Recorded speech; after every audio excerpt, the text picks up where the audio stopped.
Yo, I hear you. You're looking for some iPhone 13 news. Okay, I got you. We deal in confirmations. I got new colors. You just better drop that like. All right, you better drop a like. All right, I'm gonna keep doing that horrible voice this entire video. Hey, what's up, guys? Sam here. Welcome back to another one, guys. It's iPhone 13 season. We're 5 days away from the new iPhones. The event is happening on the 14th. In case you guys missed my video on that, I'll leave it linked up in one of these corners. Yes, it's September 14th. It's called California Streaming. This is the next event where the iPhone 13 and even the Apple Watch is coming. So let's go ahead and jump into all the great news that I've got to share with you all today. So what are you waiting for? If you're excited for today's video, drop a like down below. It seriously helps me in the channel out, and click that subscribe button and turn on the bell for notifications so that you never miss a beat.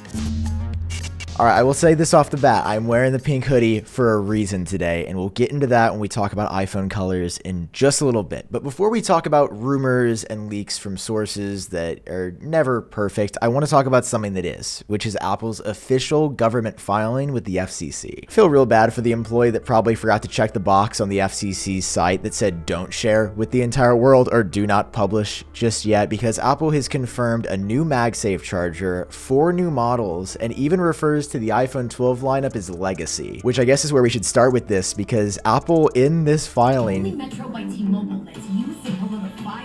Oh my god, that scared the out of me. Mac rumors, that was not an okay ad.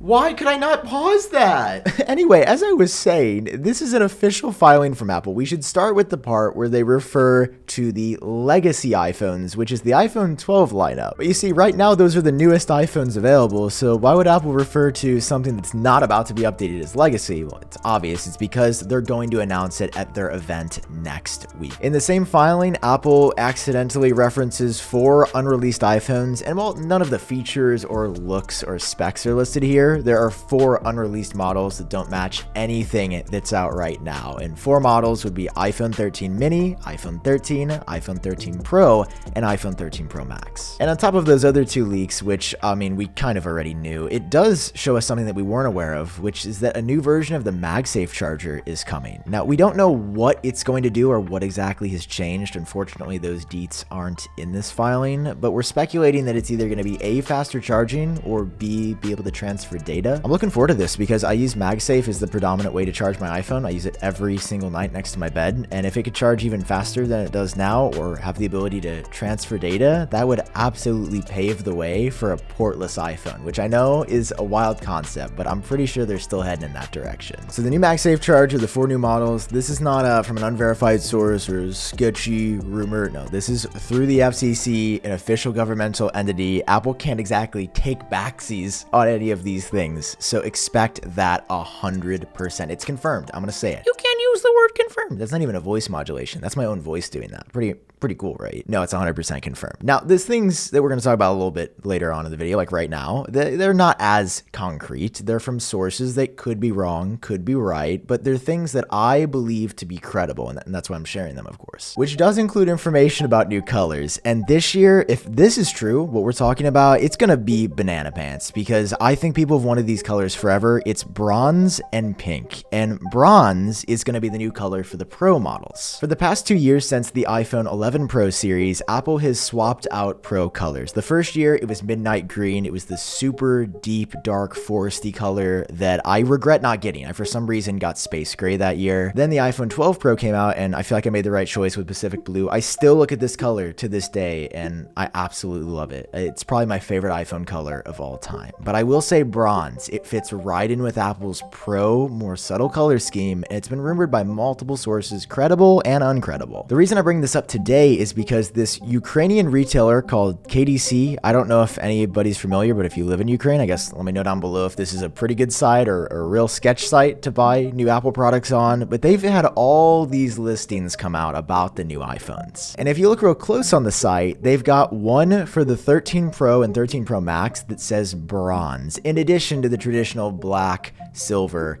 and gold. We know a deeper, darker matte black is coming, but this says bronze, which lines up with previous rumors from people like Max Weinbach, who actually are more credible and have said that bronze is making its debut. I think the concepts for this color are okay. I mean, they're not going to blow me away, but what I have seen that I can't believe I actually kind of like is the pink iPhone 13. And this was once a fever dream, now could be a reality? Like, don't get me wrong, I'm not 100% sold that this is happening because we heard rumblings of it a while back, and now it's on this same site. You can see iPhone 13, 128 gigabytes in pink. And man, do the concept images look good. These have been floating around for a while, and the more I look at this color, the more I think it would really strike a chord with some of Apple's most core audience. B, I think this color, since we've never seen it, would sell incredibly well due to its uniqueness. I mean, in general, when's the last time you've seen a pink smartphone? Because I can't remember. And if Apple could release this, it would be kind of out there for Apple as a company, but with their new colors on the iMac, I genuinely don't think pink is that much of a stretch. So you guys let me know down below if you're going bronze or pink on colors this year. Are you planning to get the iPhone 13? Because the same retailer, KTC, also claims that the regular 13 mini and 13 are gonna max out at 128 gigs of storage, which is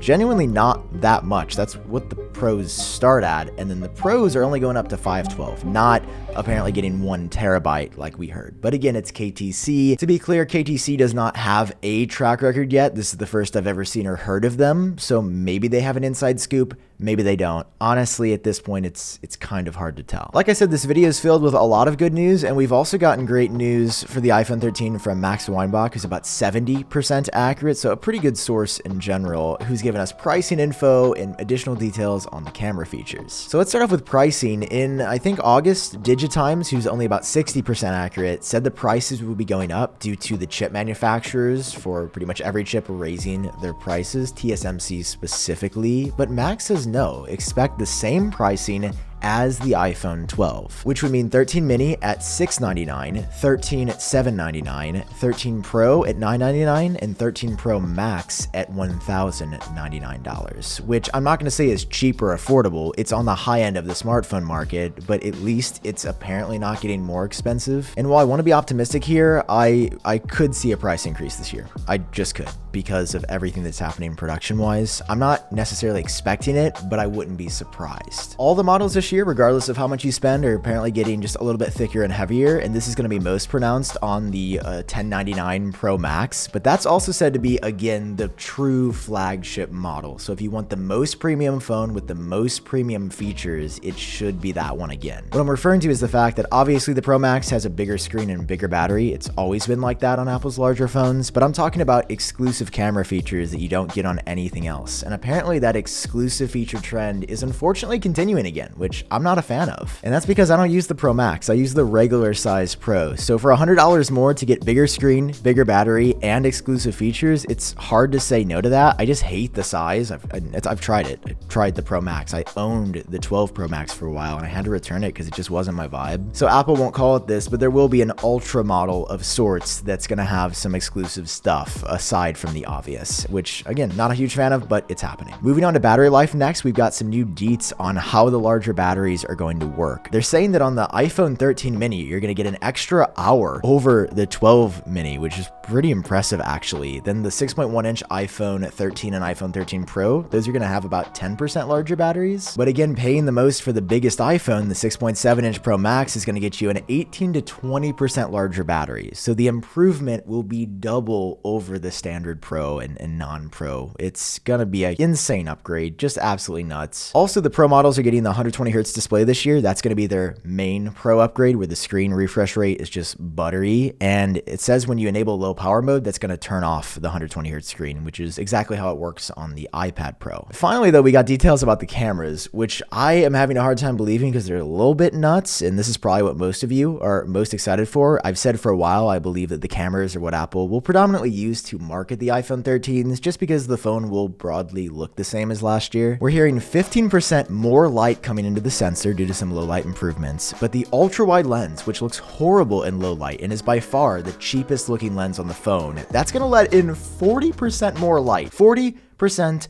more light on the ultra wide. So major improvements coming to Apple's weakest lens. Exactly what I wanted them to fix year over year. Then we got this feature called cinematic video coming, which is going to be this proprietary Apple format for shooting video similar to ProRes from my understanding. And it's going to allow your subject to be naturally centered in the frame, I guess using some kind of algorithm to make sure that you always have your person in the center of your screen, which sounds really intriguing. And then finally, night mode. Sounds like it might be night and day.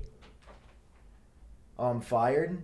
Okay, I'm sorry. I take back that joke. Don't put that in the video. So night mode is getting major upgrades to the color science, so the colors will look way more natural year over year, and the ability to detect stars and adjust for that scene automatically. This is likely the astrophotography that we've heard about that will be coming, so you could use your iPhone to shoot pictures of the stars, and Apple's gonna make it easier than ever, as they are known to do. I actually can't believe how many leaks we've gotten just basically in the last 48 hours about the 13, but of course, until we get the phones and when we get them and well after, I'll be covering every last detail here on iUpdate. So if you haven't already, dropped a like, you enjoyed the video, you learned something, it means a lot to me and the channel, and hit subscribe so you always stay up to date on the latest Apple news. Love you guys so much. Stay tuned for more. We're like 5 days away. I'll see you in the next one. Peace.